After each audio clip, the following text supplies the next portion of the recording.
بەناوی خوای پەروەردگار سڵاوتان لێبێ بینەرانی عزیزی پەیامی ڕۆژ خۆشحاڵم کە ئەمڕۆژ لە سەرەتا و دەستپێکی هەفتەیەکی نوێ و لە ڕۆژێکی نوێ و بەرنامێکی نوێ بێوەی عزیز و خۆشەویست چابوومەتەوە بۆ هیوایی کە ئەمڕۆتان پڕبێ لە خۆشی و ئاسوودەیی و بەختەوەری. بینەرانی عزیز بڕگە بابەتەکانی ئەمڕۆژمان لە سێتەوەری سەرەکی پێکهاتووە کە بەشێکی گرنگی تایبەتمان کردووە بە ڕووماڵی ناو پێشانگای نێودەوڵەتی کتێب لە سلێمانی کە بۆ یەکەم جارم پێشانگایەت دەکرێتەوە. دیارە تەوەری یەکەمان قسەکردنە لەسەرەوەی کە کەسی بەخشەندە کێ میوانێکی تایبەتمان دەبێت لە چەمچەماڵەوە قسە و گفتوگوی لەسەر دەکەین و هەروەها تەوەری دووەمان کارەکانی پێشانگای نێودەوڵەتی کتێب بەکوێ گەشتووە بە تایبەتی لە کەمڕۆ سێم ڕۆژی پێشەنگاکەیە چەند کەس بەشداری کردووە لەو پێشەنگایە و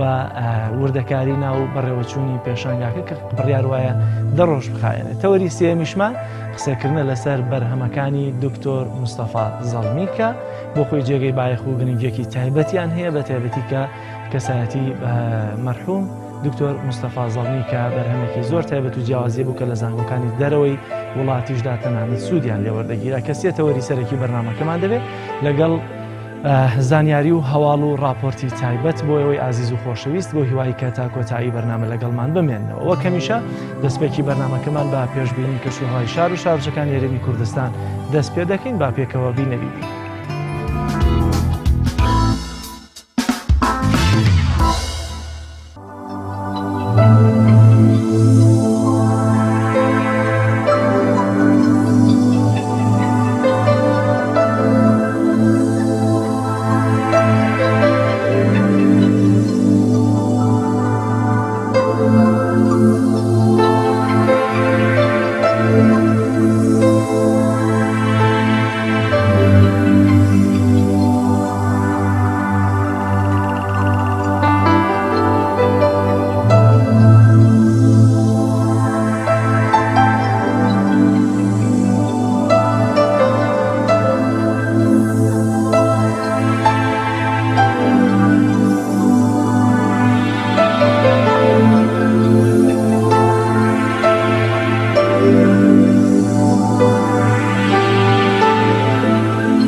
بڕگەی نرخی دراوەکان کە لەم بڕگەیەدا ڕۆژانە ئاشناتان دەکەین بۆ گۆڕانکاریانی کە بەسەر نرخی دراوەکان داهاتووە بە تایبەتی دۆلاری ئەمریکی، تمەنی ئێرانی و لیرەی تورکی بەراورد بە دیناری عراقی. با پێکەوە بینەری و بڕگەیەش بین.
بڕگەی یادەوەری بە تایبەتی لە مڕگەیەدا ئاشناتان دەکەین بۆ ڕووداوە گرنگانی کە لە مێژووی ڕابردوودا ڕوویانداوە و ئەوانشی کە بە تایبەتی بۆ ئێمە گرنگن و جێگەی بایەخن و پێویستە بەبیرمان بێتەوە چونکە هەمیشە بەشێکی داهاتوومان دەبێت لەسەر مێژوو بنیادی ببنێن و عیبرەتی لێوەربگرین. با پێکەوە بینەری و بڕگەیەش بین.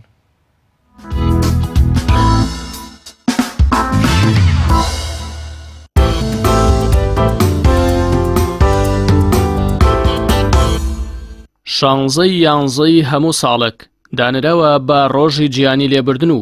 دیاریکراوە بۆ قسەکردن و بایەخدان بە لێبوردن و ڕنگدانەوەی لێبوردن لە ژیانی تاکەکانی مرۆڤایەتیدا لێبوردن یەکێکە لە بەهاو چەمکە گرنگەکانی ئاینی پیرۆزی ئیسلام و هەمیشە داوا لە مرۆڤکراوە بە چاوی لێبوردنەوە هەڵسوکەوت بکات لەگەڵ تەواوی تاکەکانی تردا، تەنانەت ئەگەر هەڵە و خراپەشیان هەبێت. واهانی ئەو کەسانە دەدات کە توانای تۆڵەکردنەوەیان هەیە لە بری ئەوە لێبوردە بن تا خودەی گەورەش لێبوردە بێت لەگەڵیاندا. ئاینی پیرۆزی ئیسلام هەر لە سەرەتای هاتنیەوە و لە سەردەمی دەسەڵاتیدا هەمیشە بەرامبەر بەوانی دیکە لێبوردە بووە و هەوڵی داوە لێبوردەیی بکرێتە هەوێنی ژیان. بڕیاری نەتەوە یەکگرتووەکان بۆ دیاریکردنی ڕۆژێک بۆ لێبوردون تەنها نووسینی سەرپەڕاوەکانە، ئەگینا ئەمڕۆ هیچ بایەخێک بە لێبوردن نادرێت و دەوڵەتان لە چوارچێوە و ڕوانگەی بەرژەوەندیە سیاسی و ئابوووریەکانی خۆیانەوە سەیری دەوڵەتانی دیکە دەکەن و هەمیشە بە دوای تۆڵەکردنەوە و شەڕەوەن، نەک لێبوردن و چاوپۆشی. 16 ساڵی 636 لە درێژەی ڕزگاریەکەی سوپای ئیسلام و پاکردنەوەی نیوە دوورگەی عەرەبی لە تەواوی ستەمکارانی تر، سوپای موسڵمانان بە سەرکردایەتی سەعدی ئەبوو وەقاز لە جەنگی قادسیەدا سەرکەوتن بەسەر فارسە ساسانیەکاندا بە سەرکردایەتی ڕۆستەمی فەرەغزاد و شکستیان پێهێنان و کۆتاییان بە حوکمی هەزاران ساڵی ساسانیەکان هێنا و هەر لەو ساڵەشدا ئاینی پیرۆزی ئیسلام هاتە کوردستانەوە و میلەتی کوردیش لە سایەی ئاینی پیرۆزی ئیسلام لە ژێر دەستەی وستەمی ساسانیەکان ڕزگاری بوو. هەروەها کورد بە ڕزگارکردنی لەلایەن ئاینی پیرۆزی ئیسلامەوە لە توانەوە و نەمان پارێزرا و زمان و کەلتور و جلو بەرگی خۆی بۆ گەڕێنرایەوە. جەنگی قادسیە لە عێراق ڕوویدا لە سەردەمی خلافەتی پڕلەدادی ئیمامی عومەردا ڕەزا و ڕەحمەتی خوای لێبێت. بەهۆی ئازایی و ڕادەی سەرکەوتنی سوپای ئیسلام لەو جەنگەدا سەدام حسێنی سەرۆکی پێشووتری عێراق جەنگێکی خۆی بەرامبەر بە ئێران ناونا قادسیە و خودی خۆشی بە سەعدی کوڕی ئەبوو وەقاس شوبهان. هەر لەو ڕۆژەدا و لە درێژەی ڕزگاریەکانی سوپای ئیسلامدا و لە بەشی شامدا مسڵمانان چوونە ناو شاری بەعلەبەک بە فەرماندەی ئەبوو عوبەیدەی کوڕی جەراح و خالیدی کوڕی وەلید و کۆتاییان بە ستەمی ڕۆمەکان هێنا بەسەر دانیشتوانی شارەکەەوە و ئەو دوو سەرکەوتنە ناو ناوبانگێکی زۆرتریدا بە دەوڵەتی ئیسلامی و سوپا ڕزگارکەرەکەی. 16 ساڵی 2000 کۆچی دوایی هونەرمەندی گەورەی کورد ئەحمەدکایە. ئەحمەدکایە بەهۆی بەرگری لە کورد و مافەکانی لەلایەن دەسەڵاتدارانی تورکیاوە هەمیشە ڕوبەڕووی سزا و ئازار دەبوویەوە و سەرنجام ناچار بە دەرکردنیان کرد و لە فەڕەنسا کۆچی دوایی کرد و لەوێش بە خاک سپێردرا. ئەحمەدکایە لە سەر جێگەی مەرگ بە کچەکەی گوت: من دەمرم، تۆ و کوردیش بە سەر بەرزی بژین. 16 ساڵی 2014 کۆچی دوایی دکتۆر کەمال فواد ئەندامی مەکتەب سیاسی یەکێتی نیشتیمانی و یەکێک لە حەودامەزرێنەرەکەی یەکێتی نیشتیمانی کوردستان بەهۆی نەخۆشیەوە ناوبراو ساڵی 1932 لە شاری سلێمانی لەدایک بووە. دکتۆر کەمال فواد سەرەتا لە ڕێ حیزبی شووعیەوە دەست دەکات بە کاری سیاسی و پاشتر پەیوەندی دەکات بە پارتی دیموکراتی کوردستان و لە ناکۆکی و جیابوونەوەی باڵی مەکتەبی سیاسی و مەلا مستەفادا لایەنگری باڵی مەکتەبی سیاسی دەبێت بە ناوی جەلالیەکان و پاششکست و نسکۆی شۆڕشی ئەیلول دەچێتە دەرەوە و ساڵی 1975 ڕۆڵی سەرەکی دەبێت لە هەڵگیرساندنەوەی شۆڕشی نوێی کورد بە پێشڕەوایەتی یەکێتی نیشتیمانی کوردستان و دەبێتە یەکێک لەو کەسانی بەیاننامەی ڕاگەیاندنەکەش دەنووسن.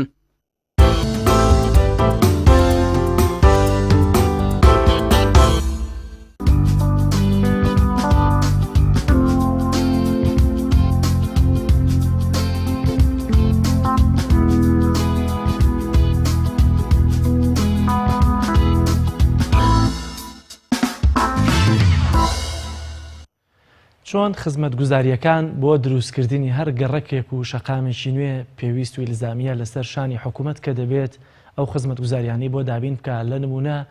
ئاو ڕێگەوبان و کارەبا و تەنانەت بگرە قوتابخانە و بنکەی تەندروستی بە هەمان شێواز لەسەر حکوومەتیش واجب و ئەرکەکە پێویستە مزگەوتیان بۆ دروست بکات. بەڵام بەداخەوە لە هەرێمی کوردستان هێندەی خێرخواز و خەڵک بە پەرۆشن بۆ دروستکردنی مزگەوت و بەرزکردنەوەی منارەی مزگەوتەکان حکوومەت و لایەنە پەیوەندیدارەکان پەرۆشیان نییە. بۆیە دیارە لە ناحیەی تەکیە کە خێرخوازێک گەستاوە بە دروستکردنی مزگەوتێک راپۆرتێکمان ئامادەیە با پێکەوە بینەری ئەو راپۆرتە بین.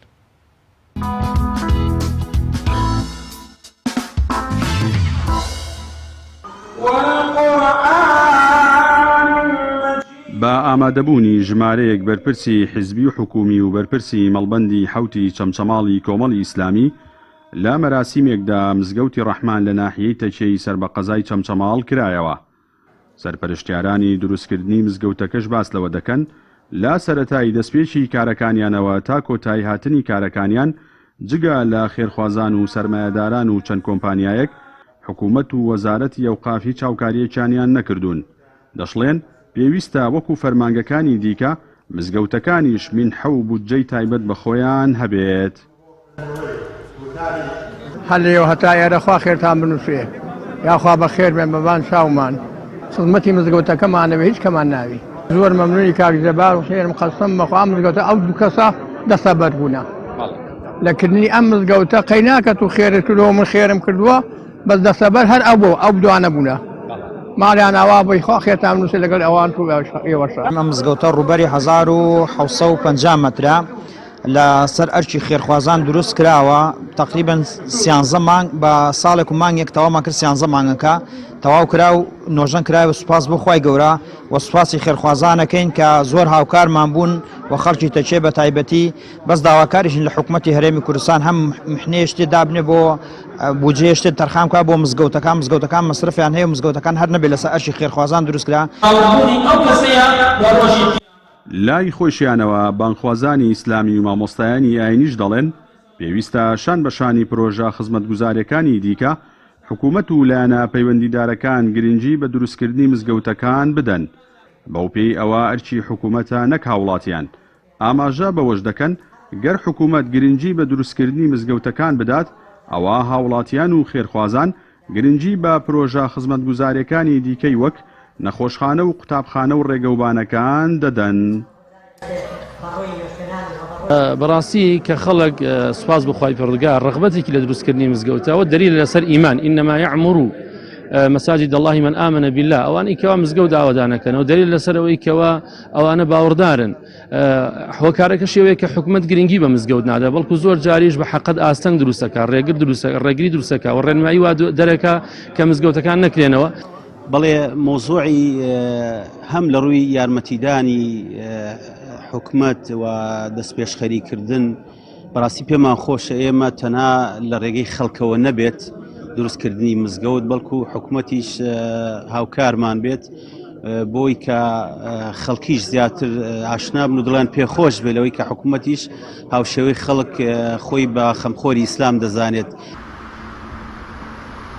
لە ئێستادا لە سنووری بەڕێوەبەرایەتی ئەوقافی چەمچەماڵ 182 مزگەوت بوونیان هەیە. لەو ڕێژەی 69 مزگەوتیان لە سەنتەری قەزا و ناحیەکانی سەر بە قەزاکەدان و 113 مزگەوتیشان لە گوندەکان و ڕێگا خێراکاندان کە 36 لەو مزگەوتانە لە سەرەتای دروستبوونی قەیرانی داراییەوە و لە ماوەی 6 ساڵی ڕابردوودا لەلایەن هاوڵاتیان و خێرخوازانەوە دروست کراون. لە کۆتایی مەراسیمەکەشدا لە پای ئەرک و ماندووبوونیان خەڵاتی ڕێزلێنان لەلایەن هەریەک لە مەڵبەندی حوتی چەمچەماڵی کۆمەڵی ئیسلامی و کۆمپانیای پارازان بۆ حەج و عەمرە بەسەر سەرپەرشتیارانی دروستکردنی مزگەوتی ناوبراودا دابەش کرا. جەلال جەباری تایبەت بە بەرنامەی پەیامی ڕۆژ ناحیەی تەکێی سەر بە قەزای چەمچەماڵ.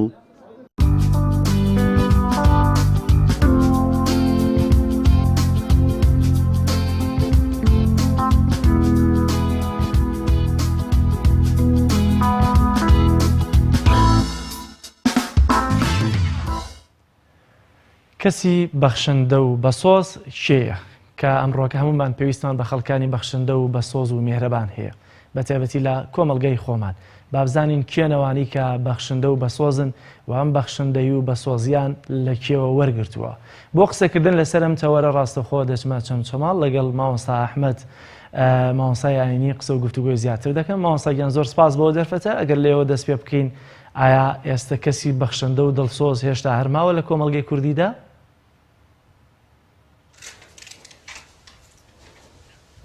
بلى بسم الله الرحمن الرحيم الحمد لله رب العالمين والصلاة والسلام على سيد الأنبياء والمرسلين وعلى آله وصحبه ومن صار بسيرته إلى يوم الدين.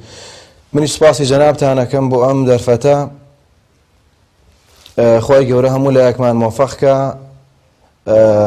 داوا ئەکەین لە خۆی گەورە ئەم بابەتە و ئەم بەرنامە و باقی بەرنامەکانی دیکە خۆی گەورە بیکاتە توێشی قیامەت بۆ هەموو لایەکمان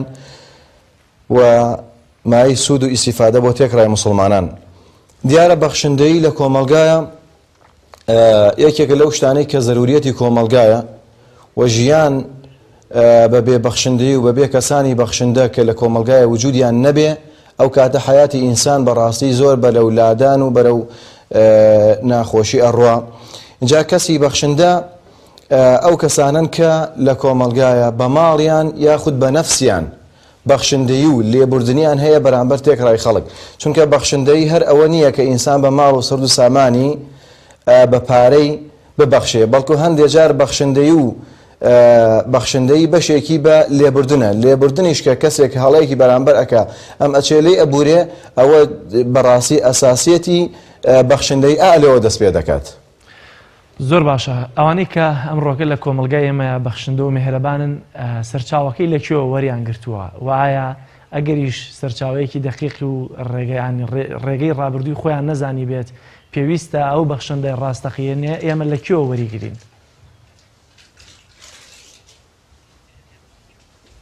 بەڵێ دیارە باشترین کەسێک کە ئێمە چاوی لێ بکەین لە هەموو بوارەکانی ژیاندا پێغەمبەری خوایە عەلەیهی سەڵات وەسەلام. پێغەمبەری خوا عەلەیهی سەڵات وەسەلام ئەگەر لە بواری سیاسەتدا بێ، لە بواری ئیقتیسادیدا بێ، لە بواری تەربیە و پەروەردەکردندان بێ، هەر لە ڕەوزەوە هەتاوەکو کۆتایی کێ پێغەمبەری خوایە عەلەیهی سەڵات وەسەلام کە ئێمە چاوی لێ بکەین. بەڕاستی ئەو پێشەوا مەزنە فێری ئێمە دەکا کە چۆن بەخشندە بین لەگەڵ تێکڕای خەڵکە، لەگەڵ تێکڕای مسلمانانە، لەگەڵ لە غەیری مسلمانانیش کە پێغەمبەری خوا عەلەیهی سەڵات وەسەلام پێشەوای ئێمەیە ئەو فێرمان دەکا کە چۆن بەخشندە بین. پێغەمبەری خوا عەلەیهی سەڵات وەسەلام لە زۆربەی حیاتی ژیانیدا لە کاتێکا کە خۆی پێویستی بەنان بووە، کە پێویستی بە ئاو بووە، کە بەشی زۆری ژیانی ئەو پێغەمبەرە مەزنە سەڵات و سەلامی خوای لەسەر بێ بە هەژاری و نەبوونی و برسێتی بەڕێ کردووە. بەڵام کاتێک کە تیکەنانێک کە قومە ئاوێکی دەستکەوت بێ کە بیزانێت کەسێک احتیاجی لەو زیاتر پێیەتی یاخود هەندێک جار کەمتریش پێغەمبەری خوا عەلەیهی سەڵات وەسەلام بەخشیوێتی بەو و هەم لە ماڵ و سەروەت و سامانی دیکەشدا لەو حاڵەتانی کە بوو نەبووە، لەو حاڵەکاتانی کە هەبووە پێغەمبەری خوا عەلەیهی سەڵات وەسەلام چی کردو؟ بەخشیوێتی بە بەرامبەرەکەی. بۆیە بەڕاستی ئێمە کە کەسێک چاوی لێ بکەین پێغەمبەرە عەلەیهی سەڵات وەسەلام وە خوای گەورە میهرەبان ئەفەرمێ باشترین پێشەوایە کە ئێوە چاوی لێ بکەن بۆ ئەوەی سەرکەوتوو بن لە هەموو بوارەکانی ژیاندا بریتیە لە پێغەمبەری خوا عەلەیهی سەڵات وەسەلام کە بەڕاستی پێشەنگێکی چاکە ئوسوەیەکی حەسەنەیە لە هەموو بوارەکانی ژیانتاندا کە ئێوە بیکەنە پێشەنگی خۆتان، بیکەنە قودوەی خۆتان. اینجا پێغەمبەری خوا عەلەیهی سەڵات وەسەلام کۆمەڵێک کەسی لە کۆمەلگایە دیاری کردووە جەنابی مامۆستا کە ئێمە زۆر زەرورە کە بە چاوی ڕەحم و بەزەیی یاخود لەگەڵیشیانە لەگەڵ ئەوەشدا لەگەڵ سۆز و بەزەیەکەدا بەخشندە بین بەرامبەریان. جا من لە خزمەت جەنابتانە 8 سنف لەو سنفانم دیاری کردووە کە پێغەمبەری خوا عەلەیهی سەڵات وەسەلام ئاماژەی پێ فەرمووە لە کۆمەلگایە کە ئێمە چەند زەرورە بەخشندە بین بەرامبەریان وە سۆز و بەزەیمان بەرامبەریان هەبێ. یەکێک لەوانە منداڵانە، منداڵ کە پێغەمبەری خوا عەلەیهی سەڵات وەسەلام فەرمێ لەیسە منا من لم يرحم صغيرنا ويوقر كبيرنا ويأمر بالمعروف وينهى عن المنكر. پێغەمبەری خوا عەلەیهی سەڵات وەسەلام فەرمێ لە ئێمە نییە هەر کەسێ سۆز و بەزەیی نەبێ بۆ کێ؟ بۆ منداڵان، ڕەحم و بەزەیی بە مناڵانە نەبێتەوە، بەخشندە نەبێ بەرامبەریان و ڕێزی گەورەکان نەگرێ و ڕێزی گەورەکان و بەتەمەنەکان نەگرێ. بەڕاستی ئەمە لە کۆمەلگایە زۆر زەرورە بۆ ئێمە. دەبینی ئێستا لە عالەمدا لەگەڵ بوونی کۆمەڵێک ڕێکخراو بە ناوی دیفاع داکۆکیکار لە مافی مناڵان و دیفاع لە حقوقی ئەطفال، بەڵام لەگەڵ ئەوەدا بەشی زۆربەی مناڵان لە عالەمدا دەچەوسێنرێتەوە، لە عێراقی خۆشماندا بە هەمان شێوە. بۆیە دەبینی لە کۆمەلگایە دەبینی بە چاوی خۆمان مناڵانێکی زۆر لەسەر جادەکان و سەر شەقامەکان لای ترافیک لایتەکان بەتایبەت بەشێکیان سواڵیان پێدەکرێت، بەشێکیان کەسابەتیان پێدەکرێت و کلێنیسیان پێدەفرۆشی یاخود بەعزە شتێک لەو بابەتانە. ئەمە بەڕاستی دووری خەڵک و دووری دووریمانە لە شریعەت و بەرنامەی خوا لەو پەیامەی کە پێغەمبەر صلی الله عليه وسلم کە بۆ ئێمەی هاوردووە کە سۆز و بەزەییمان هەبێ و بەخشندە بین بەرامبەر بە کێ بەتایبەت منداڵان، چونکە منداڵ ئەگەر لە ئەساسەوە لە سەر بنەمایەکی تەواو و دروست پەروەردەی نەکەی، مافی خۆی پێ نەدەی، سبەینێ ئەو منداڵە ئیلا ما ڕەحیمە ڕەبی ئەوی سبەینێ خراپ دەرئەچێ لەوانەیە بۆ کۆمەلگا بێتە دەڕک، بێتە ئاگر، سۆز و بەزەی نەبێ. بەڵام ئەگەر لە جێی خۆیان مافی پارێزراو بوو، ئەگەر لە جێی خۆیان حەقی درا، ئەو کاتە ئەو منداڵەش وەکو ڕەحمەتێکە بێ بۆ کۆمەلگایە. باشە ماوەستا، ئایا سنفەکانی دیکە لە کۆمەلگا کێوکێن کە پێویستە بەرامبەریان بەخشندە و بەسۆز بین؟ بەڵێ، یەکێکی دیکە لەوانە کە پێغەمبەری خوا عەلەیهی سەڵات وەسەلام کە ئاماژەی پێ فەرمووە باسی ئافرەتانە. ئافرەتان کە پێغەمبەری خوا عەلەیهی سەڵات وەسەلام فەرمێ لا يكون لأحد 3 بنات أو 3 أخوات أو أختان فيتقي الله فيهن ويحسن إليهن إلا دخل الجنة. پێغەمبەری خوا عەلەیهی سەڵات وەسەلام فەرمێ ئەگەر هەر هیچ کەسێک نییە کە 3 کچ یاخود 2 کچ یاخود 3 خوشک یاخود 2 خوشکی هەبێ لەگەڵیانە ڕەفتاری جوان کە بە جوانترین شێوە بەخێویان بکە، مافیان ئەدا بکە، هەتا وەکو دواتر ژنیا ئەیانداتەش و دایان دەمەزێنێ. پێغەمبەری خوا عەلەیهی سەڵات وەسەلام فەرمێ ئیلا دەخەلە الجەنە، ئیلا دەچێتە بەهەشتەوە. بۆیە سنفی دووەمی کۆمەلگا کێیە؟ بریتیە لە ئافرەتان. ئافرەتان پێغەمبەری خوا عەلەیهی سەڵات وەسەلام بۆ خۆی زۆر بە سۆز و میهرەبان بووە بەرامبەریان، و ئامۆژگاری و وەسیەتی ئێمەش ئەکا کە بەڕاستی زۆر بە سۆز و میهرەبانانە تەعامل و هەڵسوکەوت بکەین بەرامبەر ئافرەتان. لە کۆمەلگای ئێمە ئێستاکە بە هەمان شێوە وەکو منداڵان دەیان ڕێکخراو هەیە لە عالەمدا کە بەشێکیان لەوانەیە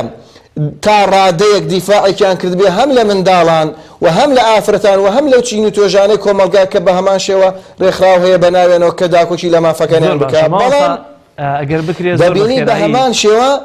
مافیان دەخورێ. لە عالەمدا ئافرەتان وەکو بازرگانیان پێوە دەکرێت لە بۆ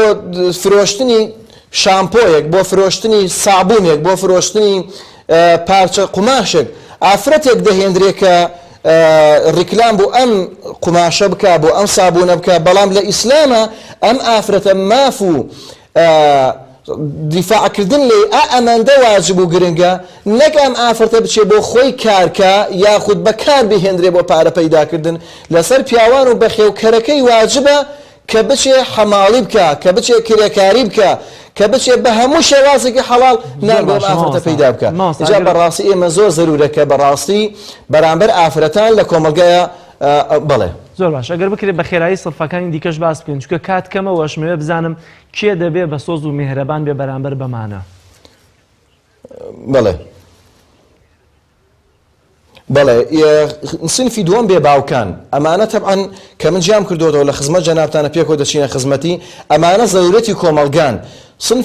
سنفێکی تریان بێ باوکان. ئەو بێ باوکانە بەڕاستی کە لە کۆمەلگای ئێمە زۆر زەرورە کە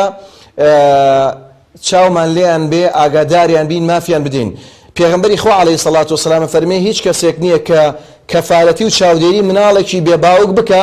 ئیلا لە ناو بەهەشتا وەکو ئەو دوو پەنجە چۆن نزیکن لە یەکەوە، دەفەرمێ ئاهوا لە منەوە نزیکە. بێ باوکان بۆ گەورن لە کۆمەلگایە. بۆ پێغەمبەری خوا عەلەیهی سەڵات وەسەلام ئاوا مافیانی دابین کردووە جەنابی مامۆستا لەبەر ئەوەی کە پێغەمبەری خوا عەلەیهی سەڵات وەسەلام بە بێباوکی هاتوۆتە دنیاوە. پێغەمبەری خوا عەلەیهی سەڵات وەسەلام بە بێباوکی گەورە بووە، هەتا وەکو ئەو کاتێک کە وەحی بۆ هاتووە بووەتە پێغەمبەری خوا. زۆربەی زانایان و پێشەوایانی ئومەت بەشی زۆریان بە بێباوکی هاتوونەتە دنیاوە. بۆیە بێباوکان لە کۆمەلگایە نابێ بە چاوی کەم، بە چاوی سووک پەرژیم تەماشا بکرێ. ئەبێ ڕێز و حورمەتی تایبەتیان لە باوکدارەکان زیاتر بۆ دابدرێ، هەتا وەکو هەز بەوە نەکەن کە ئەمان لە کۆمەلگایە بێ باوکن، هەز بەوە نەکەن کە ئەمان لە کۆمەلگایە مافیان پێشێ لەکرێ، ڕێزیان لێ بگیرێ لە کۆمەلگایە، لە مەجلیسە، لە قسەکردنە حورمەتیان زیاتر بگیرێ. هەموومان لە ئاسی خۆمانەوە دەبێ ببینە باوک بۆ ئەو کەسانەی کە بێ باوکن. و خاڵێکی دیکە کە پێغەمبەری خوا عەلەیهی سەڵات وەسەلام ئەفەرمێ اللهم إني أحرج حق الضعفين اليتيم والمرأة. دەفەرمێ من توندم کردووە، واتە لام داوە یاخود بە نەوەیەک لەوە باسیکەین کە ماف و حەقی دوو کەسی دوو چین لە کۆمەلگایە کە ئەگەر ئینسان ڕەحمی خوا لە دڵیان نەبێ زوڵمیان لێ دەکرا زوڵمیان لێ دەکا کە نابێ زوڵمیان لێ بکرێ و مافیان بخۆی چیان ئەوانی دوو چینن یەکەمیان ئافرەتان دووهەمیان بێباوکان کە ئێمە لە کۆمەلگایە ئەو دوو چینە چونکە ئافرەت هەتا ڕادێک ناتوانێت وەکو ئەوە دیفاع لە خۆی بکات بەڵام لەسەر ئیمانداران و دەسەڵاتداران و تێکڕای چین و توێژەکانی کۆمەلگا واجبە کە دیفاعیان لێ بکەن ئەوانیشکێن ئافرەتان و پاشان بێباوکان اینجا ئەم ڕەحم و بەزەیە لەسەر ئەم کەسانێک کە پێغەمبەری خوا عەلەیهی سەڵات وەسەلام باسییانەکە بەڕاستی زۆر زەرورە کە ئێمە لە کۆمەلگایە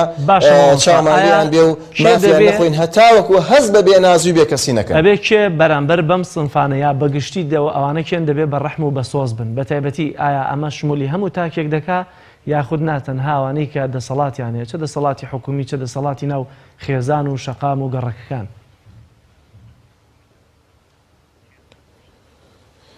بەڵێ طبعا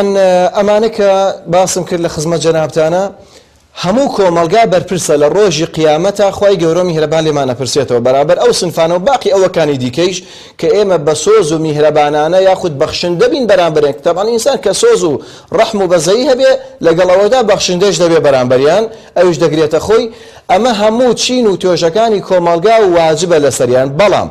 لە کەسێکەوە بۆ کەسێکی تر گۆڕانکاری بەسەراتێ لە چینێکەوە بۆ چینێکی تر یەکەم کەسانی بەرپرس بەرامبەر ئەمانە لە ڕۆژی قیامەتە مەسئولیەتیان زیاترە چییە کەسانی بەرپرس و دەسەڵاتدارن ئەو کەسانی کە دەسەڵاتدارن لە کۆمەلگایە بەرپرسیارەتیانەیە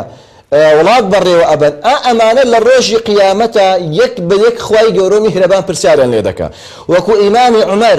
ڕەزا و ڕەحمەتی خوای تەعالای لەسەر بێ دەست دەکا بە گریان شەو هەتا بەیانی ناخەوێت دەگەڕێ لە کۆڵانێکە لە جێگایەکە نەکا کەسێک هەبێ و احتیاج بێ و هەتیوێک بێ باوچێک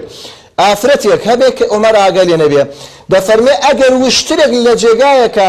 پێی هەڵ بکەوێ من ئەترسم لە ڕۆژی قیامەتە خوا لێم بپرسێتەوە کە ئەی عومەر تۆ بێ پرسیار بووی بۆ ئەو ڕێگایەت چاک نەکرد یعنی بە زمانی ئەمڕۆ ئەگە سارێک وەربگەڕێ ئەگە سارێک تووشی دەعمێ بێ بەهۆی تاسەیەکەوە بەهۆی ناڕێکی ڕێگاوە بۆیە کەسانی چینی یەکەم کە بەرپرسن چێن کەسانی دەسەڵاتدارن چونکە دەسەڵاتدار هەم مادە هەم پارە هەم بەڕێوەبردننی وڵات ئەمنی تێکرا لەژێر دەسیاتی بۆیە ئەو کەسانێک کە بەرپرسی یەکەم چێن بریتین لە دەسەڵاتداران و پاشان بەشی دووەمیان بریتین لە ئەو کەسانی کە لە کۆمەلگایە قسەیان ئەڕوا مادەیان هەیە دەوڵەمەندن خوا پێداون و پاشان ئەو کەسانی دیکە کە لە کۆمەلگای هەر یەکەو بە ئاستی بە پێی بەرپرسیارەتی خۆیان چکە بەشێکیان دەکەوێتە سەر باوکان بە خێوکەرانی مناڵەکان بەشێکیان دەکەوێتە سەر پیامەخوڵانی کۆمەلگا مامۆسایانی ئایانی ئەوانەی کە خەڵک گویان لێ دەگرێ ئەمانە لە کۆمەلگایە بەرپرسن بەڵام بەڕێژەی یەکەمەکو باسم کرد دەسەڵاتداران مافیان حەقیان دەکەوێتە سەرشان کە چاویان لێبێ چونکە ئەوانەی کە ئێستا باسم کرد ئەوانەی کە باسم کرد کە واجبە کە ئێمە چاومان لێبێ چونکە کە ئاگامان لە مافیان بێ کێن ئێستا خۆیان بە خاوەریان دەزانن بریتین لە ڕێکخراوەکان و دەسەڵاتداران و ئەوانەی کە ڕێکخراوی حکومی و ناحکومی بۆیە دەیکەواتە کە ئەوان لافی ئەوە لێ دەدەن کە دیفاعیان لێ بکەن ئەبێ خۆیان بە بەرپرس و بەرپرسیار بزانن کاتێککە یەکێکیان تووشی ناڕەحەتی تێ ئێستاکە لە عالەمدا کە مناڵانێکی زۆر بێ باوکەکرێ لە عالەمدا کە ئێستاکە دەبینین ئافرەتان زوڵم سەمیان لێ دەکرێت بە چاوی خۆمان ئافرەتان دەکوژێت دەربەدەرەکرێن زوڵمیان لێ دەکرێت سەمیان لێ دەکرێت بەرامبەر بێ باوکان دیسان زیاتر کە مافیان دەخورێ یعنی ئەمانە لەگەڵ ئەوەشدا کەسانێکی زۆر لافی ئەوە لێدەن کە دیفاعیان لێ ئەکەن و کە ئەمەیان ڕزگار کرد و ئاوایان بۆیان کرد و ئاوایان بۆ دەکەن بەڵام لەگەڵ ئەوەشدا کە دەبینی لەژێر زوڵم و چەوسانەوەیکی زۆردان بەڵام وەڵحاصل خلاصەی کەلام دەرەجەی یەکەم دەسەڵاتداران چونکە بەڕاستی هەموو ئەدەواتێکی دیفاعیان لەبەردەستدایە بەڵێ زۆر باشە مامۆستا ئایا لە فەراخی نەبوونی سۆز و بەخشندەییدا کۆمەلگا بەرەوکوێ دەڕوات بەڵێ پرسیارێکی زۆر جوانە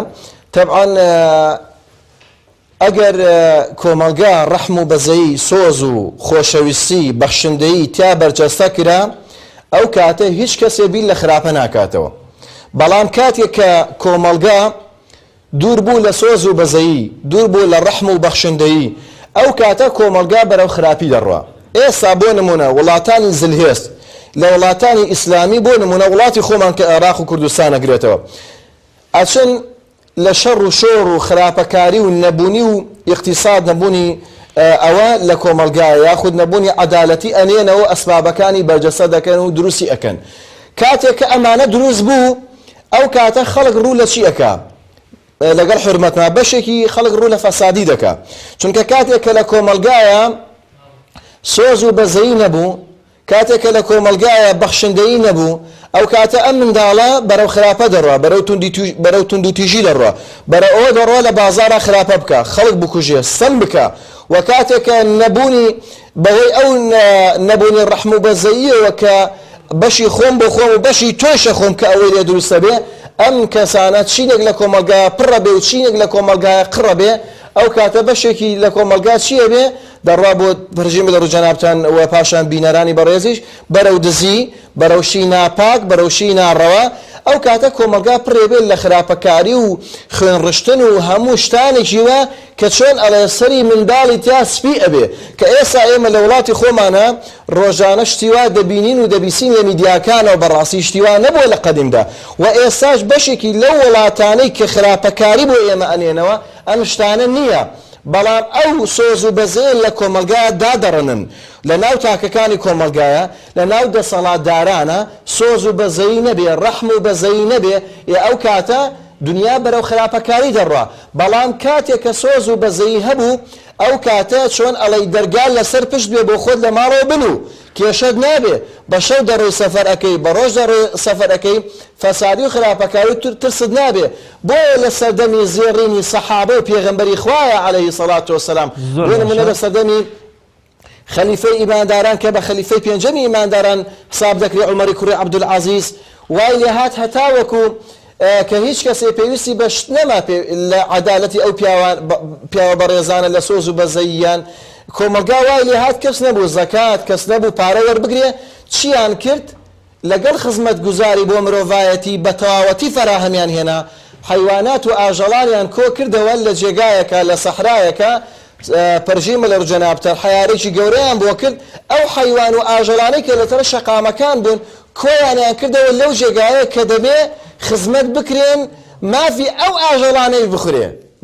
مافی ئەو ئاژەڵانەیش جێبەجێ بکرێ و مافیان نەخورێ. بەڵام ئەمە چییە؟ ئەمە بەرهەمی سۆز و بەزەییە، ئەمە بەرهەمی ڕەحم و بەزەییە و لە بیریشمان نەچێ. هیچ کۆمەلگایە ڕەحم و بەزەیی بەدەست ناوێنێ هەتا وەکو شوێنی پێغەمبەری خوا نەکەوێت صلی الله علیه وسلم. بەشێک لە ڕۆژ ئاوە کە ئەگەر تا ڕادەیەک ڕەحم و بەزەیی و عەدالەتیان هەبێ،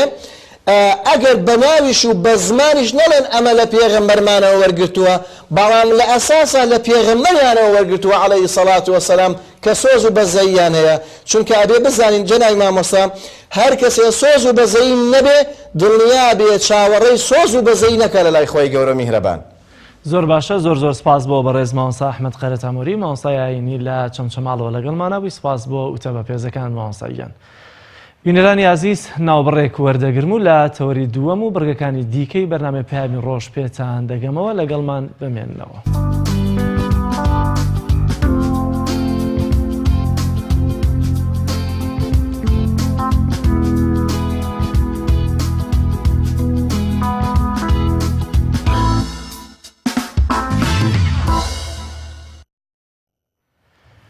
دەچینە لای راپۆرتێک کە لە شارە زوور لەسەر پێدانی هوشیاری بە قوتابیان بەبێ جیاوازی بە تایبەتی بۆ ڕووداوە نەخوازراوەکان لە قوتابخانەکاندا وتراوەتەوە. با پێکەوە بینێرەوە ڤیدیۆ بین کە پەیامنێرمان وشار محەممەد بۆی ئامادە کردوین.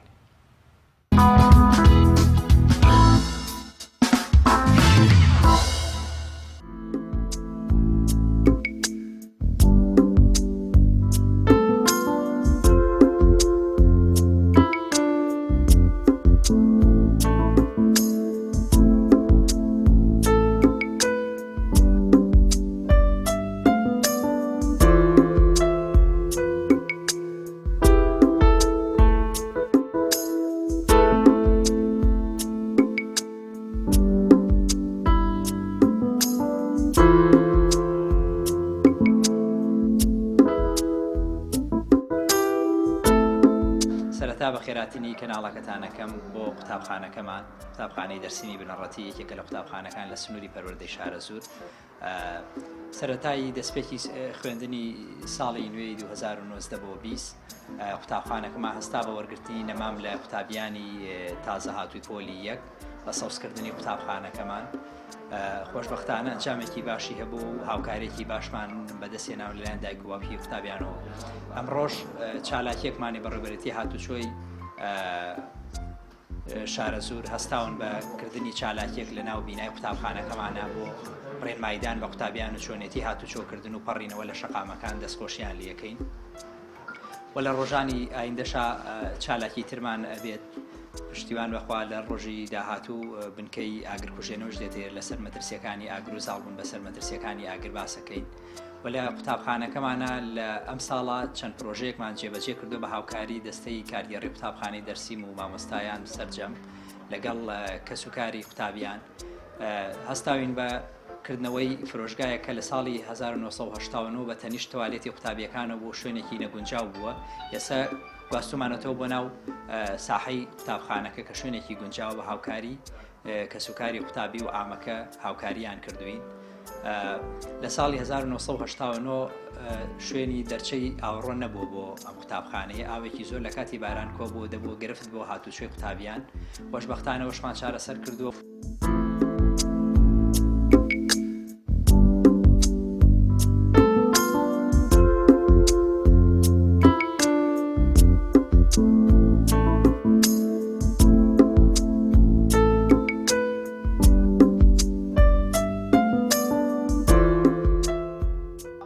خی گەورە لە خێراتتانەکەم دیارە برایەتی لە هەر کارێکە هەبێ جوانیەکات بە تایبەتی لە قوتابخانە کە هەوێنی پێکەوەژیانێکی فراوانە مامۆستا لەگەڵ قوتابیە مامۆستا لەگەڵ مامۆستا لەگەڵ باوکودایکی قوتابیشە بۆیە هەتا ئەم برایەتی و خۆشەویستی لە نێوان قوتابیان و لە نێوان مامۆسایانە هەبێ قوتابیان بۆ خۆیان مامۆسایان بۆ خۆیان قوتابی مامۆسا دیارە ئیشەکەی پرۆسەی پەروەردەکە لە قوتابخانە پرۆسەی پەروەردە بە ینی ئەنجامە درێ ئەم پرۆسەیە زیاتر بەرەو پێشوەچێ زیاتر ئەتوانی ئەنجامی هەبێ بە خۆشەویستێکی زیاتر و وا لە قوتابی ئەکات کە زیاتر گرنگی بە خوێندندا یعنی خۆشەویستی خوێندنەکەی لا دروستە بێ بەڵام بە پێچوانەوە ئەگەر قوتابی هەمیشە شەڕ و ناکۆکی نەبنانە هەبێ و مامۆسایان تەبان نەبن و کێشەی مامۆسای ماڵ خۆیان کێشەی ماڵ خۆیان باتە ناو قوتابخانەکە لەگەڵ قوتابیەکانە ئەوە دەربکەوێ دیارە پرۆسەکەی تووشی شەرە لەبێ دیارە قوتابی زۆر حەزی لەوانەکە نابێ بۆیە پرۆسەکە ئەوە ئەزانم زۆر سەرکەوتوو نابێت.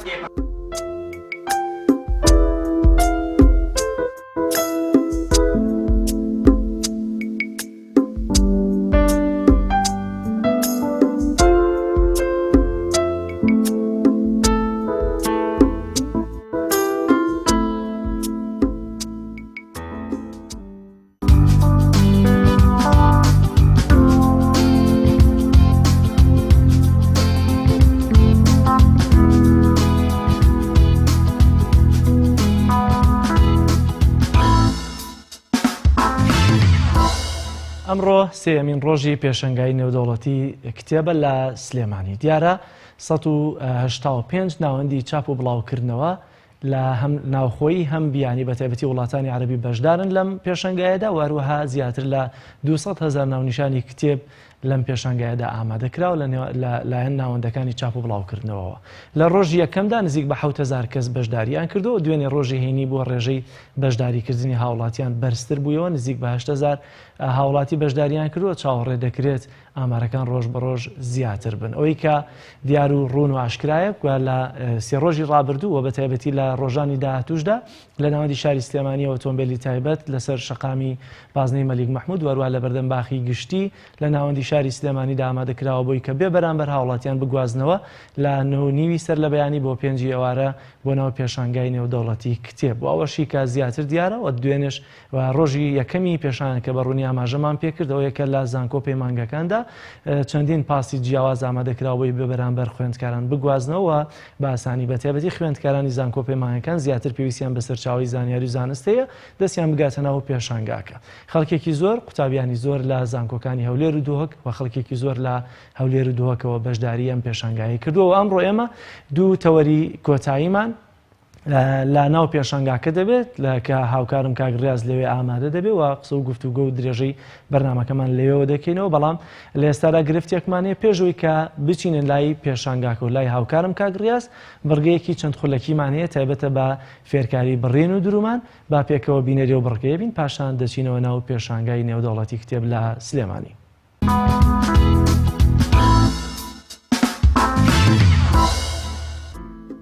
ئەمەیش میقنەیە ئەمەوێ ئەو میقنانەی کە ئافرەتان هەم لەجێر لەچکی شۆیکەن و هەمتر بۆ نوێژەیکەن و هەر بۆ ناوماڵیش زۆربەی ئافرەت لە فەریەکە هەم جوانی شەو هەم بۆ فستانانیش زۆر بەکاریە ئەمەوێ بڕینەکەی بکەم تا سەیریکەم زۆر ئاسانە بڕێ هیچ مشکلەیەکی بڕێنی نییە. ئەمە پێشی قماشەکەیە ئەمە قماشەکە بە 2 دەق ئەمە قماشەکە بە 2 دەق ئەبێ بەلایەنی کەمەوەی کە حەزکە میقنەکە تا ئەیرە بێ ئەبێ قماشەکە باری مەترەکەی 140 کەمتر نەبێ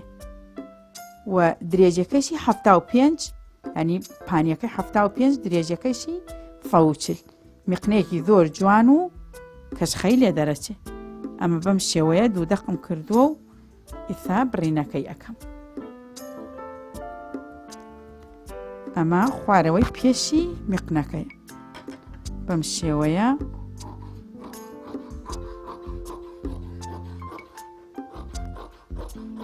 چیلیەکەین بە هیلالی ئەی بڕی شێوەی هیلالی.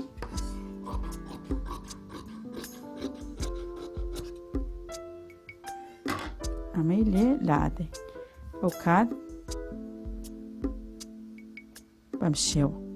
هەر ئەم جۆرە توانی بۆ شتی تریش بۆ کلۆش و شیش بەکاری بێنی بەم شێو. منیتە چیەکەم لەبەرەوەی لەم لەچکە بەفرە ئاوادانەتە پێ لەم ئیسفەنجەی تێیەکەم بەڵام ئیسفەنجەکە ئەبێ بۆی ببڕی نابێ هەر بەڕێکی تێکی لێرەوە بەم شێوەیە بەم شێوەیکەین بۆ پێشی لەچکەکە.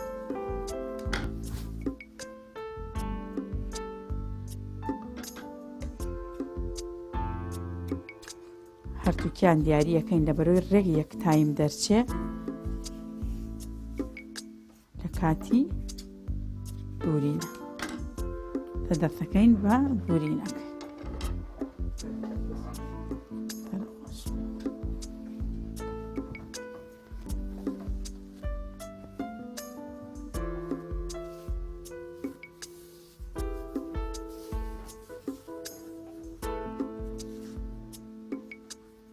ئەمە ئافتی هەرتوو نەکێ ئەو کات نابێت تۆ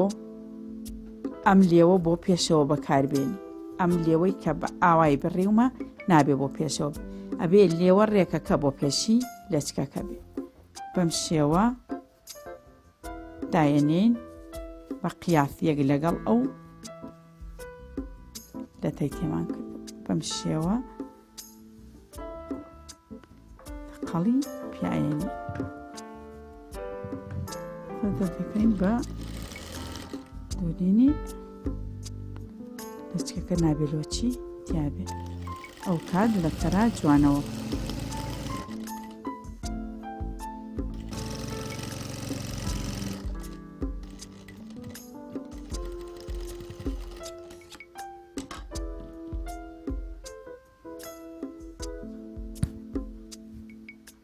لەچکەکە ئۆڤەرێگە دەین لە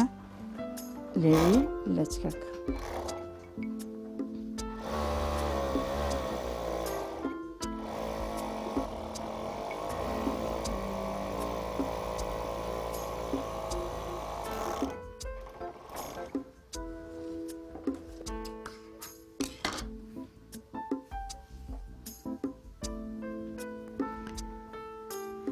ئیتە پێشەوەی بیدورم سەیرێکی بکەن. ئەمە لەبەرەوەی ئیسفەنجەکەی تایە زۆر جوانە دارە بە تایبەتی بۆ کەسێک کە دوو لەچک بکە هەر زۆر جوان دەرەچی. کە لە بەشی ناوەوە یەک تەقەڵی لێدەین و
ئەمە هیچ بڕێن و دوورینی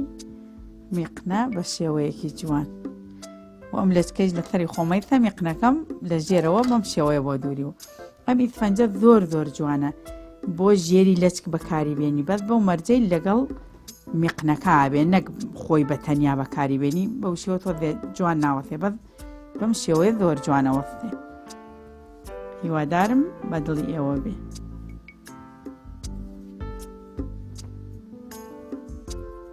فێرکاری ئەم جارشمان میقنە بوو تا بەرنامەیەکی تر بەخواتانە سپێرم.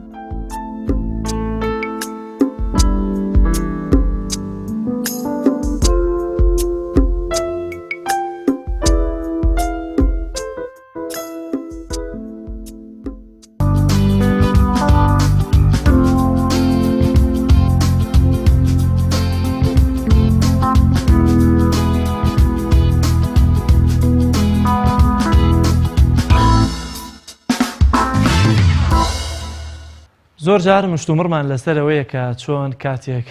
بە تایبەتی کیلۆیە گۆشت بکڕین چۆن هەڵی بگرین یاە لە هەڵگرتنی گۆشت لە گۆشتێکەوە بۆ جۆرێکی تر لە ئاژەڵێکەوە بۆ ئاژەڵێکی تر فەرق دەکات گۆشتەکەی چۆن هەڵبگرین لەم زانیانێدا ئاشناتان دەکەین بە چۆنێتی هەڵگرتنی گۆشت. ماوەی چەند ڕۆژ پێویستە گۆشت لە بەفرگردا هەڵبگیرێت. هەموو جۆرێکی گۆشت کاتێکی دیاریکراوی خۆی هەیە و نابێت لەو کاتە زیاتر هەڵبگیرێت چونکە بۆ خواردن ناشێت و خراپ دەبێت. گۆشتی سوور نابێت زیاتر لە 3 مانگ لە بەفرگردا بمێنێتەوە چونکە خراپ دەبێت و مادە خۆراکیەکانی لەدەست دەدات. گۆشتی پەلەوەر دەتوانیت بۆ ماوەی 1 ساڵ هەڵی بگریت بێ ئەوەی مادە خۆراکیەکانی لەدەست بدات. ئەگەر بە پارچە پارچەکراوی هەڵبگیرێت ئەوە سنگ و باڵ بۆ ماوەی 9 مانگ دەتوانیت هەڵی بگریت. خواردنە دەریایەکان سەرجەم خواردنە دەریایەکان دەتوانیت 6 مانگ هەڵی بگریت بەڵام ماسیە چەورەکان وەکو سەلەمون دەبێت 2 مانگ هەڵبگیرێت.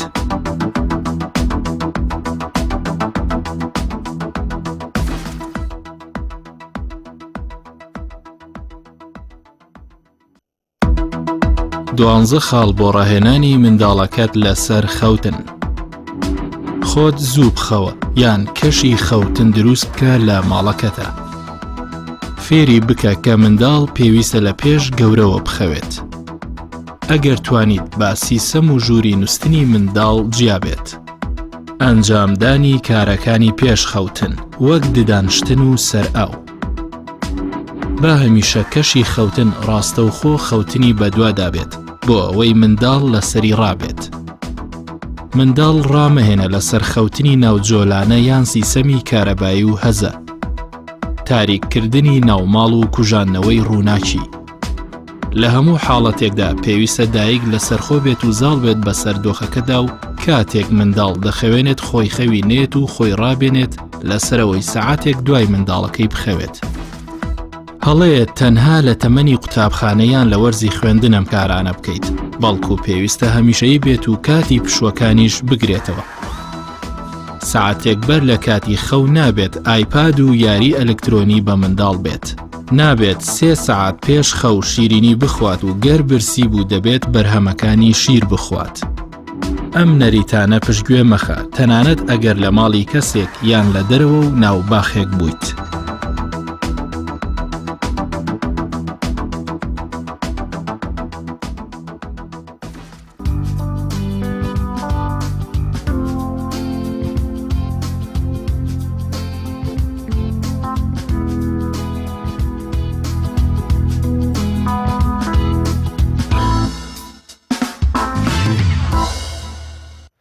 بینەرانی عزیز ڕاستەوخۆ دەچینە ناو پێشانگای نێودەوڵەتی سلێمانی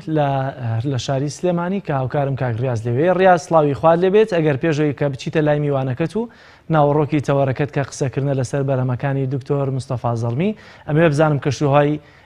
پێشانگاکە چۆنە لە ڕۆژانی ڕابردووە بە تایبەتیش لە ئەمڕۆدا.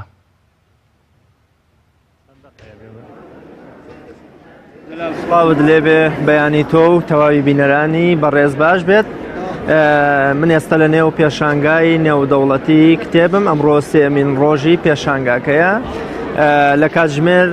پێشدەوە کارەبایی هۆڵەکە بڕاوە و خەڵکی لە تاریکێکی زۆردا بە دوای سەرچاوەکانی کتێباگەڕێ بەرپرسانی ئیداری پێشانگاکە و وەڕێخەرانی پێشانگاکە لە هەوڵی چارەسەرکردنی کێشەکەدان بۆیە ئێمە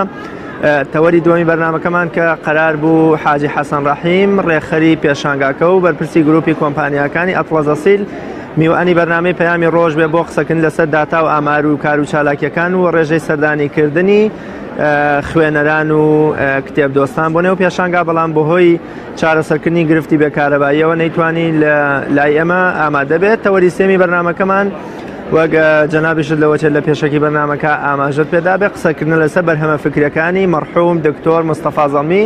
من ئێستا لە نێو هۆڵی پێشانگاکەوە بەڕێز ڕێدار ئەحمەد سەرپەرشتیاری بەرهەمەکانی دکتۆر مستەفا زەڵمی ئەدوێنم لەبارەی گرنگی و بایەخی بەرهەمەکانی بە تایبەت کاتێککە دکتۆر بە زمانی عەرەبی و بەرهەمانەی پێشکەشکردن و لە ئێستاشدا لە بەشێ لە زانکۆکانی وڵاتانی عەرەبیە ئەمانە بوونەتە پرۆگرامی خوێندن بۆ قسەکردن لەسەر بەرهەمەکانی مەرحوم دکتۆر مستەفا زەڵمی دەچمە لای ڕێدار ئەحمەدی سەرپەرشتیاری ئەو بەرهەمانە. مامۆستا ڕێدار سوپاس بۆ بەڕێزت بەخێربەی لەبەر کەمی کات و نەگونجاوی کەشی نێ و هۆڵەکەش لەبەر نەبوونی کارەبا پێم خۆشە ببرسم بەرهەمەکانی دکتۆر مستەفا زەڵمی کامانن و چین. سوپاس بۆ بەڕێستان. ئێمە لە ساڵی 2014 بە شێوەیەکی سەربەخۆ بەناوی جەنابی دکتۆر مستەفا زەڵمیەوە لە پێشانگای کتێبە لە هەولێر بەشداریمان کردووە لە ئەستانبوڵ ئەم جارش لە سلێمانی. بەرهەمەکانی دکتۆر مستەفا زەڵمی سواز بخوا کە هەر خۆی لە ژیانە بوو توانرا کۆ بکرێنەوە و چاپیش بکرێن یعنی یەکێکە لەو نووسەرانی کۆبەرهەمی خۆی کە لە ژیانەی خۆیان بووە بینیوێتی. لە پاش خۆی و کارانی کە کرابن هەمان ئەو بەرهەمانەی کە هەبوون وەرجێڕان بۆ سەر زمانی کوردی سپاس بەخوا توانرا کۆبەرهەمێکی کوردیشی بۆ ئامادە بکرێت. بە زمانی فارسی زیاتر لە نیوەی ئەم بەرهەمانە وەرجێڕان بۆ سەر زمانی فارسی و چاپبوونت و لە وڵاتی ئێرانە کتێبی وایانەیە تا ئێستا 3 جار تا 4 جاریش چاپ بووە. لەبەرەوە بەرهەمەکان ئەگەر بڵێن بۆ ئەم پێشانگایە شتێکی تازەمان نییە کە پێشتر چاپ نەبوو بێ بەڵام کتێبی ترمان هەن لە بەرنامەیە ئینشاڵا بۆ پێشانگای هەولێر ئامادە ئەبن بۆ چاپ کرد. بۆکسە 50 کتێب لە 24 ئەمە عەرەبیەکە و کوردیەکانیش کراوە 26 کتێبی وەرگێڕاو 26 بەرگ بەڵێ 26 بەدەر لەمە دکتۆر بەرهەم و کتێبی تری چاپ نەکراوی هەن بەڵێ چین ئەگەر ئاماژیان پێ بکەین. مستەفا زەڵمی 3 بەرهەمی تر ماوە کە تا ئێستا چاپ نەبوو بن بەرهەمێکیان لەسەر زەمانە ئەو بەرهەمە یعنی وەکو بڵێ کاری ئەوەندەتیان نەکراوە کە بتوانین وەکو بەرهەمی تری هەبوو کە پاشخۆی پاژۆفاتی چاپکرا بەو شێوەیە نییە بڕیار بوو مراجعی بۆ بکرێتەوە خۆشی کاتی خۆی پێشوەفاتی وەسێتێکی هەبوو کە هەریەک لە بەڕێزان دکتۆر سەباح بەرزەنجی دکتۆر عوسمان هەڵەبجەیی مامۆستا سەید ئەحمەد ئەمانە حەقیان هەبێ پێداچوونەوەیە بە کتێبەکانە بکەن کە کاتێک سێ کاسێکرا ئەم کتێبە ئەگەر بتەوێ بە تەواوکراوی چاپی بکەیت ئەبێت چەند نووسراوە ڕەنگی ئەوەندەونیوێکی تر پێویست بێ هەر بنووسین نەک مراجعی ئەمەش پێدەوە لەبەرەوە ئێستا لە بینی ئەوە بووین ئایا ئێمە بنووسینە و بەشەی تری بۆ تەواوکەین یاخۆ بین چی بکەین هەر ئاوا بۆ شێوەیە چاپی بکەین بڵین ئەمەش بەرەمێکی دکتۆرە بەڵام هەتا ئەم حەد دەتوانێت بی تەواوی بکات. زۆر باشە دکتۆر مامۆستا ڕێدار ببوورە خەڵکێک لێرە و لەوێ کە باز لە گرنگی بەرهەمەکانی دکتۆر مستەفا زەڵمیەکە بە ڕەحمەت بێ ئاماژە بەوە کە لەبەر گرنگیان لە بەشێ لە زانکۆکانی وڵاتانی ئیسلامی و عەرەبی ئاخرێت ئایا ئەمە ڕاستە و کامانن ئەو زانکۆیانەی کە بەشێ لە بەرهەمەکانی دکتۆریان کردوتە پرۆگرامی خوێندنی خۆیان یعنی وەک ئاشکرایە لە خوێندنی باڵایە ماستەر و دکتۆرە شتێکی دیاریکراومان نییە وەکو پرۆگرامەکانی ئامادەی یا کۆلێژ ئەمانە کتێبن ئێستا لە کۆلێژەکانە معلومە لە زۆربەی زۆری زانکۆکانی عێراقا لە هەر 4 ساڵەکەی کۆلێژی یاسایە کتێبی خوێندێت ئەوە شتێکی یان بەڵام ئەوەی کە ئەمێنێتەوە سەر ماجستێر و دکتۆرا بۆ نمونە من خۆم لە تورکیا ماستەرمە خوێن ئەو ساڵی کە ئێمە ئەمان خوێن مامۆستای بەشەکە کتێبێکی دکتۆر مستەفا زەڵمی کرد بوو بە مەنهەج بۆ کولێکە یعنی تەواوی زانکۆکان لە وڵاتێکە ئیلتیزامێن بۆ نمونە لە تاران کتێبی ئوسوڵی فقهەکەی ئەی خوێنن لە بەشی ئیلاهیاتە ئەی خوێنن یعنی کە ئێمە ئەڵین معنای وانە لە وڵات وەشونە لە ئوردن کتێبی هەبووە خوێندراوە وی هەیە مامۆسایی کە ئەو کتێبە ئەوی کردووە بە مەنهەج لێرە دکتۆر سەرپەرشتاری ماستەر و دکتۆراتی ببێت لە وڵاتەکەی خۆیان کە لەو اختصاسا دەستی کردو ئەو کتێبی لە هەموو کتێبەکان پێ باشترە لەبەرەوە ئەوانەی کە لە خوێندنی باڵا خوێندویان دەزانن یعنی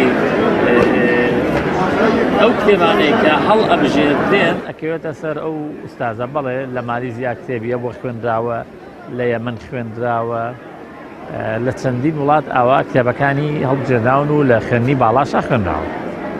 بەدەمەوە هاتنی ئێمە و زانکۆکانی ئێمە یان بوونە خوێندکارانی بواری شەریعەت و یاسا تا چەند توانیمانە سوود لە بەرهەمەکان یان بەرهەمە فکری و ئاینەکانی دکتۆر مستەفا زەڵمی وەربگرین و بەدەمەوە هاتنی حکومەت و لایەنە پەیوەندیدارەکان یا خوێندنی باڵا وەزارەتی پەروەردە چی بووە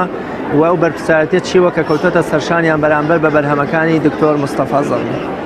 من ئەوەیان نەڵێم بەداخەوە یعنی ئێستا ئەوەندەی لە جامیعە عەرەبیەکانی عێراقا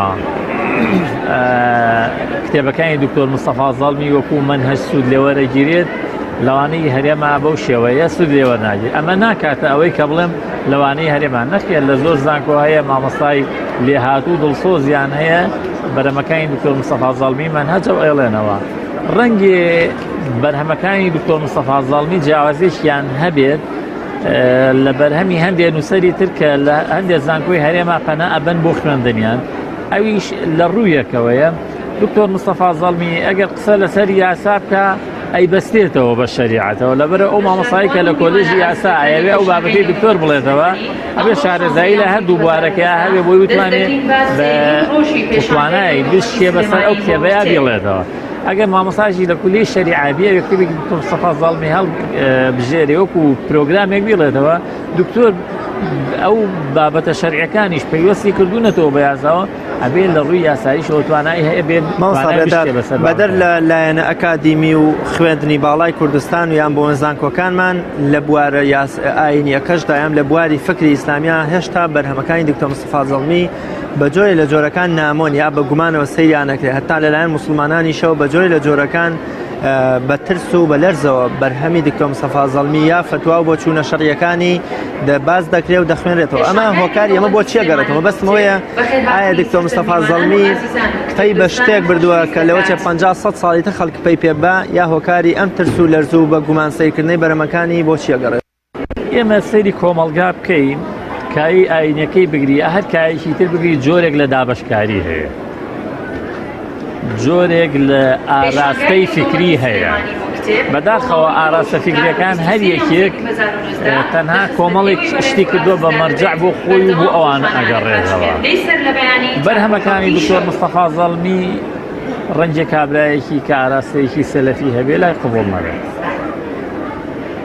ئەمە نیە هەرەوەی دکتۆر مستەفا زەڵمی لەلا قبوڵ نییە ڕەنگە کتێبی ئیمامی شافعی هەبێ ئەو لەلای قبوڵ نەبێت یعنی ئاراستەیەکی چەقبەستوو هەیە هەر مەبەستم لەوە نییە بڵێم لە ڕۆتێ ڕەوتی تریشە بێت لە کۆمەڵگایە بە هەمان شێوە چوارچێوەیەکی بۆ خۆی داناوە بۆ فکری خۆی بۆ تێڕوانی خۆی بۆ ئاراستی خۆی لەو توانگەیەوە بەڵام من بەوە یعنی بە کورتی بیبڕمەوە یعنی ئەو مامۆستا ئاینیە خوێنەوارە باشانەی کە هەمانن بەشی زۆریان لەگەڵ بەرهەمەکانی دکتۆر مستەفا زەڵمیان دێنەوە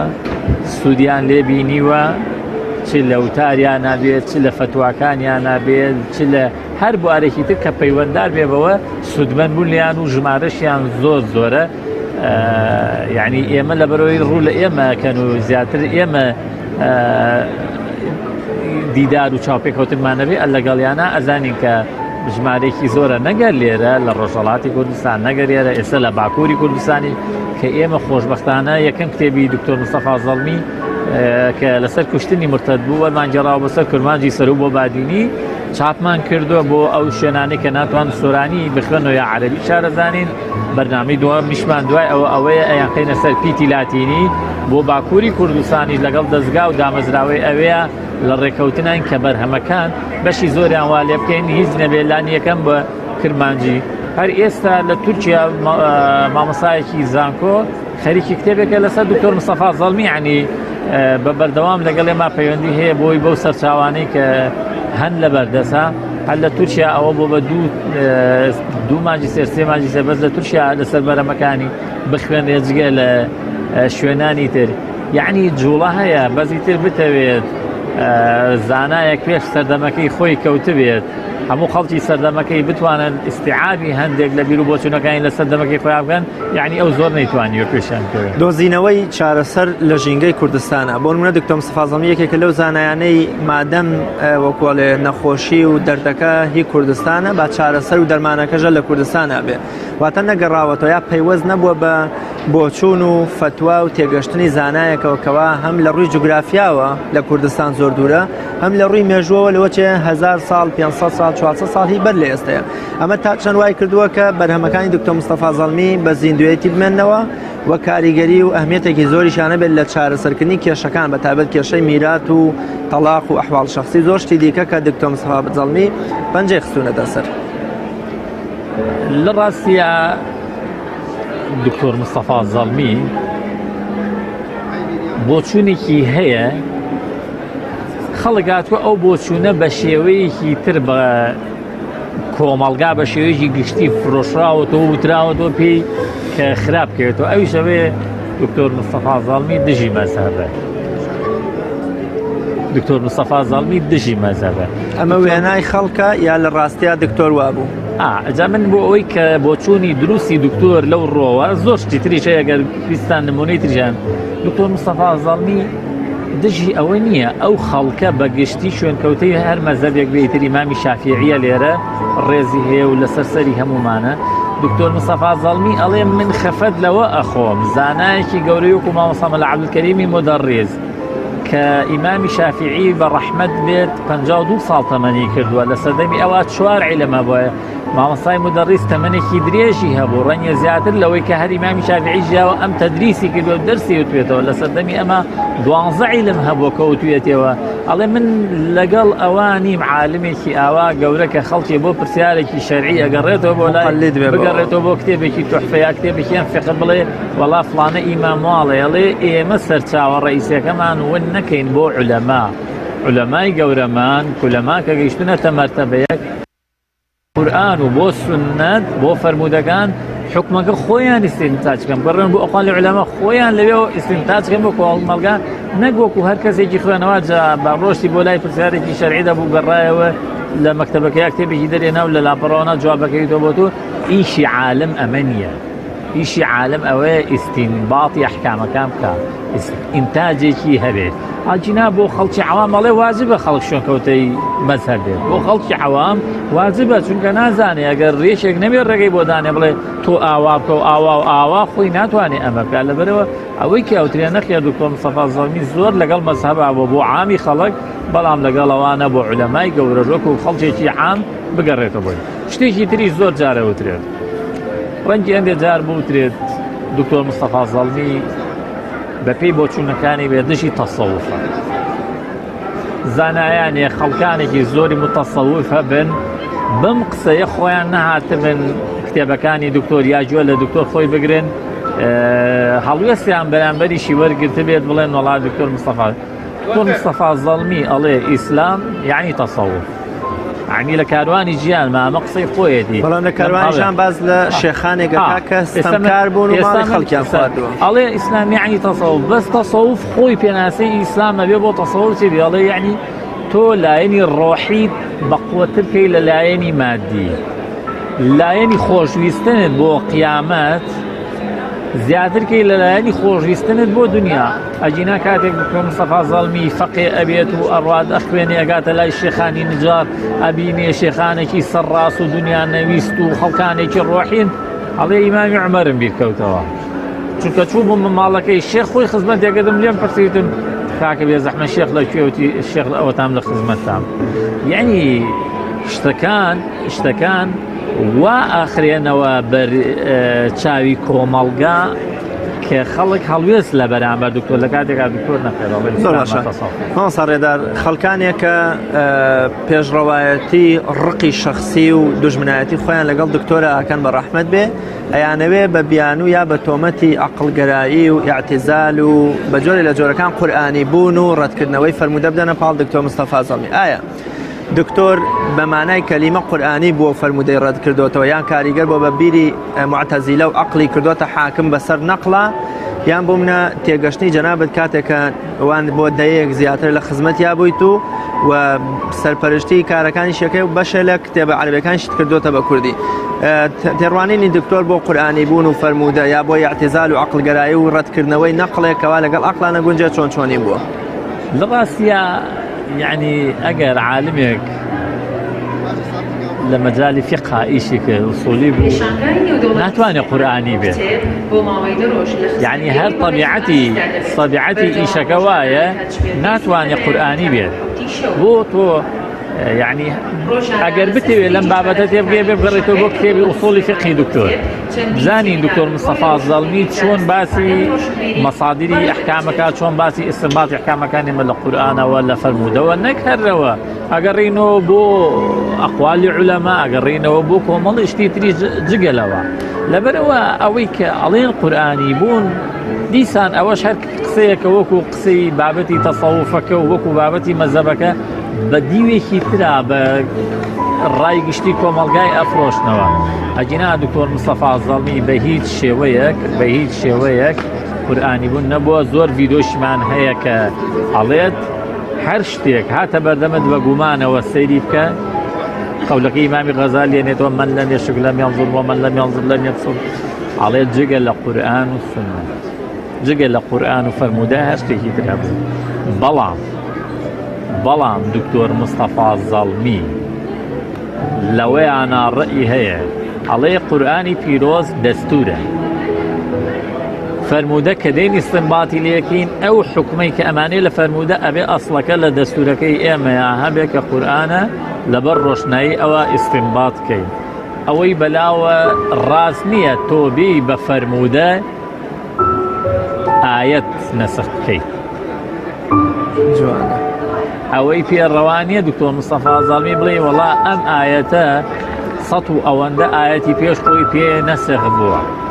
مستەفا زەڵمی لەوانە ڕێی تایبەتی خۆی هەیە و پیاوێک بۆ ڕاشکاوانە وتوێتی و نووسیشێتی و بازی هەڵوێستەکەشی ڕەنیە لە کاتی خۆیان دابێت. مامۆستا ڕێدار کاتی بەرنامەم تەواو بوو لە ستۆدیۆ کۆتا و کۆڵەیە کڵۆپی سووریان بۆڵ کردوین، بەڵام لەبەرەو گرفتی کارەبا و تێکچوونی بەرنامەکەمان نەمانتوانین زیاتر لە خزمەت جەنابتانی زیاتر تیش بخێنە سەر ناوەڕۆکی کتێب و بەرەمەکانی دکتۆر. زۆر سپاس دەکەم بە هیوای سەرکەوتن بۆ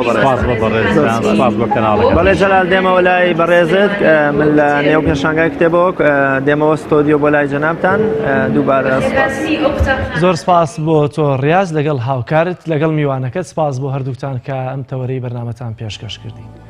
بینەرانی عزیز بڕگە و بابەتە جیاوازەکانی بەرنامەی پەیامی ڕۆژی ئەم ڕۆژمان پێشکەشکردن بۆ هیوای کە جێگەی سوود و ڕەزامەندی هەموو لایەک بێت. سپاس بۆ هاوکارانم لە پشتی کامێرە و کۆنتڕۆڵ، سپاس بۆ ئەوەی بینەری عزیز تا ئەم ساتە بینەرمان بن و ماونەتەوە تا بەرنامەیەکی تر بەخوای گەورەتان ئەسپێرم. سپاردەی خوا بن.